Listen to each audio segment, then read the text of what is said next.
laughed about how easy it would be, about how grateful I would be for attention, about how no one would believe someone like me could ever be chosen seriously by someone like him. But I didn't know any of that while I was building my life around him, while I was rearranging my plans, while I was learning how to compromise, how to support, how to imagine a future that included children, shared holidays, shared responsibilities, and a last name I was proud to carry.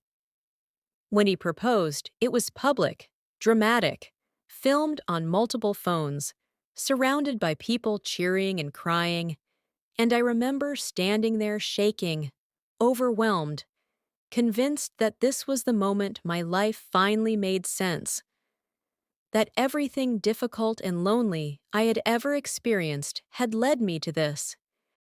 I said yes through tears. His friends cheered. Someone opened champagne. And I had no idea that some of those smiles were hiding disbelief, not happiness.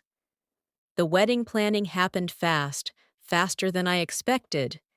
But he said he didn't want to wait, that when you know, that he wanted to start our life immediately. And I believed him because believing him felt like believing in myself, in my worth, in the idea that I was finally someone's first choice. My dress was simple but beautiful. My mother cried when she saw me in it. My friends told me I was glowing.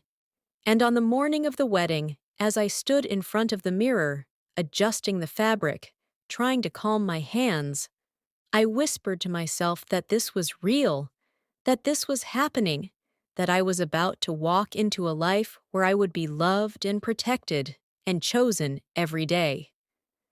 The ceremony began like something out of a dream. Music, flowers, guests rising to their feet.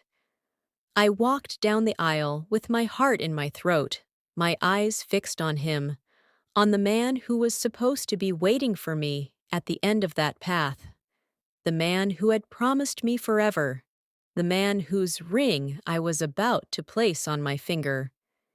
He was smiling, but there was something in that smile I didn't recognize.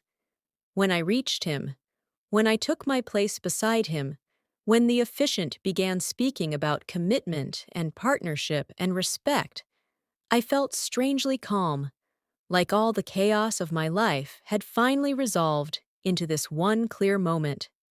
And then, right when everyone expected him to say his